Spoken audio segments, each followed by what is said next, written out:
Hello guys and welcome to my YouTube channel Care and Cure Homeopathy। आज हम बात करेंगे डायबिटीज़ की, यानी कि हाई ब्लड शुगर की। डायबिटीज़ 2 और 3 टाइप्स की होती है, मेनली 2 टाइप्स की होती है, इसके अलावा थोड़ी अलग होंगी। तो आइए हम देखते हैं। तो टाइप 1 डायबिटीज़ देखेंगे तो ये क्रॉनिक कंडीशन होगी जिसमें कि पैनक्रियास प्रोड्यूस करेगा लिटिल या फिर बिल्कुल भी इंसुलिन नहीं प्रोड्यूस करेगा।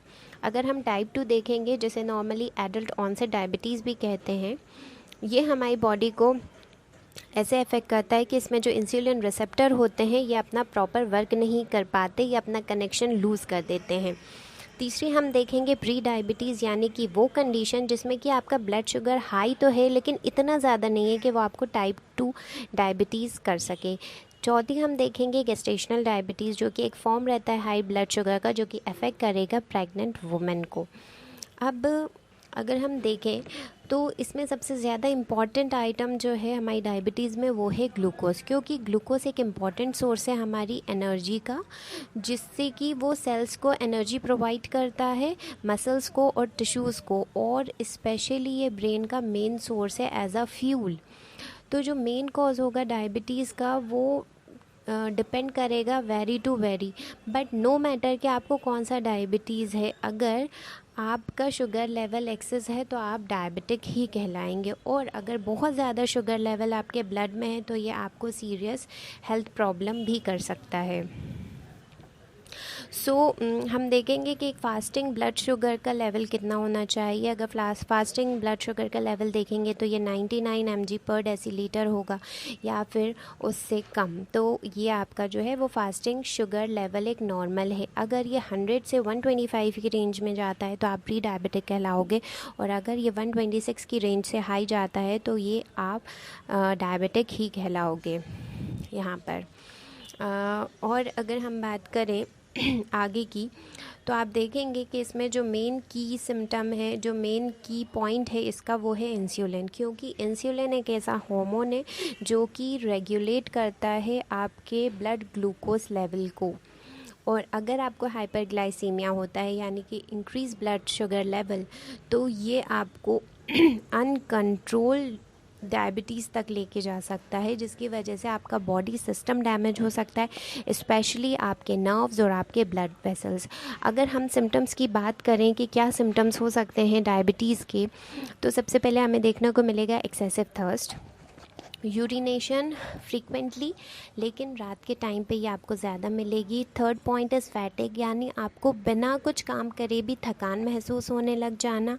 वेट लॉस, बिना कोई वर्कआउट करे आपको वेट लॉस फील होना। ब्लड विजन, आँखों से इतना अच्छा नहीं दिखना, ब्लरी विजन हो जाना। स्लो हीलिंग सोर्स, अगर आपको कुछ कट गया है, कुछ लग गया है, तो वो आपकी जो लगी हुई है वो जल्दी से अच्छी नहीं हो पा रही।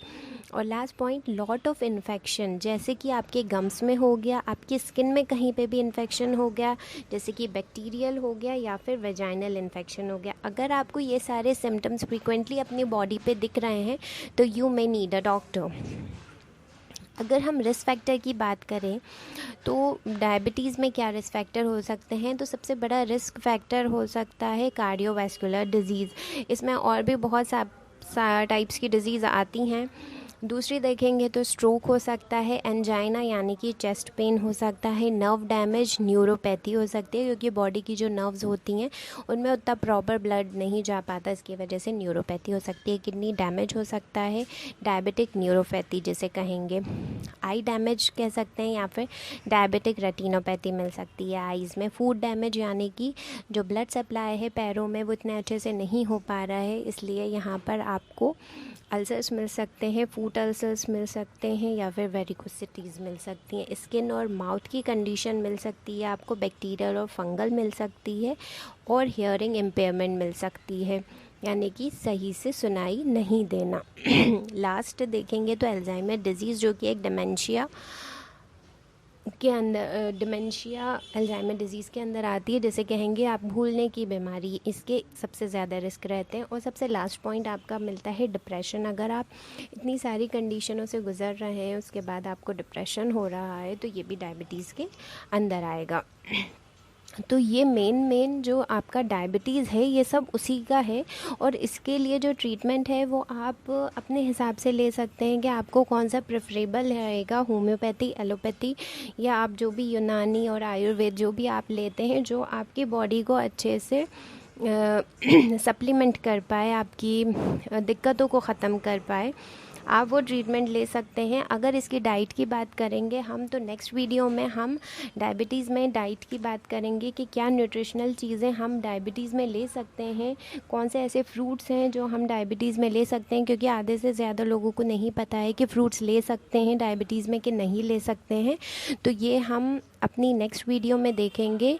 ये वाला वीडियो अच्छा लगा हो तो please do like, share and subscribe my channel. और अगर आप दूसरों को पहुंचा सकते हैं ये नॉलेज तो बहुत ही अच्छी बात होगी। Okay, so thank you.